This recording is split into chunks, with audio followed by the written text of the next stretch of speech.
मृत्यु वो है जो दुनिया में आए हर व्यक्ति का गिरेबान पकड़ उसे अपने साथ ले जाती है।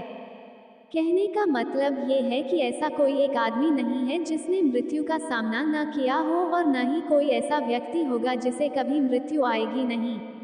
आप में से बहुत से लोगों ने सुना होगा कि हर व्यक्ति अपने जन्म के साथ अपनी मृत्यु की तारीख लिखवा कर आता है। मगर पुराणों के मुताबिक व्यक्ति अपने कर्मों से मृत्यु को टाल सकता है। ठहरिए ठहरिए, इसका मतलब ये नहीं कि वो कभी मरेगा नहीं, बल्कि इसका मतलब कि अच्छे कर्म करके अपनी उम्र बढ़ा सकता है। लेकिन वहीं अगर बुरे कर्म हो तो इससे उम्र घट भी सकती है। नमस्कार दोस्तों, बातें ज्ञान की YouTube चैनल में आपका स्वागत है। इस चैनल के द्वारा भक्ति, ईश्वर कथा, पौराणिक कथाएं, प्रेरक कहानियां और ज्ञानवर्धक कहानियों का विशेष संकलन आपको मिलेगा, और आप ऐसे ही ज्ञानवर्धक वीडियो देख पाएंगे। कृपया चैनल को सब्सक्राइब करें, वीडियो को शेयर करें और अपना बहुमूल्य साथ बनाए रखें। धन्यवाद दोस्तों। जय श्री कृष्णा, राधे राधे। कहते हैं अभिमानी मनुष्य अपने आप को सबसे बड़ा मानता है, जिस कारण वह बड़ों का भी अनादर करने लगता है।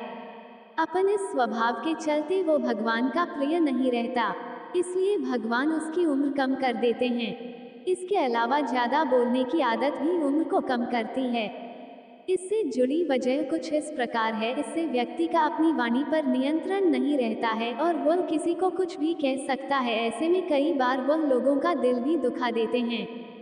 जिन लोगों में त्याग की कमी होती है उनको भी बहुत जल्दी मौत आ जाती है। इसका सबसे प्रमाण है रावण और दुर्योधन। इन दोनों में त्याग की भावना न थी, जिस कारण से ही इन्हें युद्ध करना पड़ा और मारे गए। क्रोध, जो आजकल हर इंसान में हद से ज्यादा है, इससे भी मृत्यु दिन भर दिन मृत्यु नजदीक आती जाती है। गीता में भगवान श्री कृष्ण ने कहते हैं, व्यक्ति को नर्क में पहुंचाने के लिए अकेला उसका क्रोध ही काफी है। उम्र की लंबी डोर को काटने वाला पांचवा तलवार स्वार्थ को माना जाता है।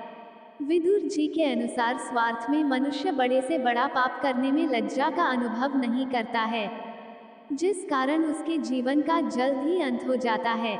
आखिरी कारण जो विदुर जी ने बताया है, अपने मित्रों के साथ धोखा और बेईमानी करना। जो व्यक्ति अपने मित्र से धोखा करता है उस पर यमराज बहुत क्रोधित होते हैं और उसे बहुत दर्दनाक दंड देते हैं।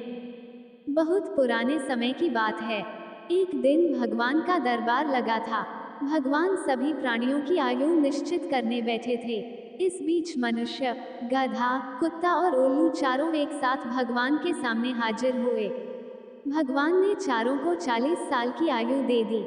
मनुष्य को भगवान का ये निर्णय पसंद नहीं आया, उसे बुरा लगा। उसने सोचा, मैं सब प्राणियों में श्रेष्ठ माना जाता हूँ, फिर भी मेरी उम्र गधे, कुत्ते और उल्लू जैसे तुच्छ प्राणियों के बराबर ही क्यों? सचमुच भगवान के घर भी अंधेरे ही अंधेरे हैं। लेकिन उस समय वो कुछ बोला नहीं।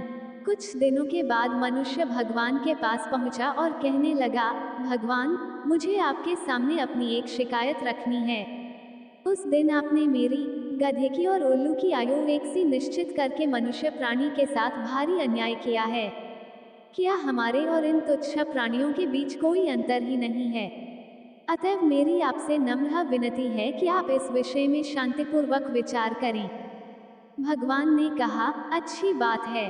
भगवान ने गधे, कुत्ते और उल्लू से पूछकर उनके जीवन में से 20-20 वर्ष कम करके मनुष्य की आयु में 60 वर्ष बढ़ा दिए और उसकी आयु 100 वर्ष की कर दी। लेकिन नतीजा क्या हुआ? मनुष्य अपनी जिंदगी शुरू के 40 साल आदमी की तरह पूरे जोश और उत्साह के साथ बिताता है। उसके बाद 20 साल गधे की आयु के मिलते हैं। इस 20 सालों के बीच उसे लड़के लड़की, बहू, नाती पोती आदि के रूप में सारी गृहस्थी का भार गधे की तरह ढोना पड़ता है। फिर कुत्ते की आयु में से प्राप्त 20 साल मिलते हैं। इन 20 सालों में घर के दरवाजे के पास ही खटिया रहती है। वो उस पर बैठा बैठा घर वालों को और बाहर वालों को आते जाते देखता है और कुत्ते की तरह उन्हें घूरता रहता है। 80 साल पूरे होने पर मनुष्य के नसीब में उल्लू की आयु के 20 बरस लिखे रहते हैं। इसलिए वह दिन में उल्लू की तरह खुली आंख लिए अंधा की तरह बैठा रहता है और रात को उल्लू की भांति बिना सोए ही जागता रहता है। गधे पर उसकी ताकत से ज्यादा बोझ लादकर और उसे डंडे से पीट पीट कर मनुष्य गधे की अपनी जिंदगी के बैर का बदला लेता है। कुत्ते को दुत्कार दुत्कार वो गधे की अपनी जिंदगी के बैर का बदला लेता है और उल्लू का तो मुंह देखना भी उसे नहीं सुहाता।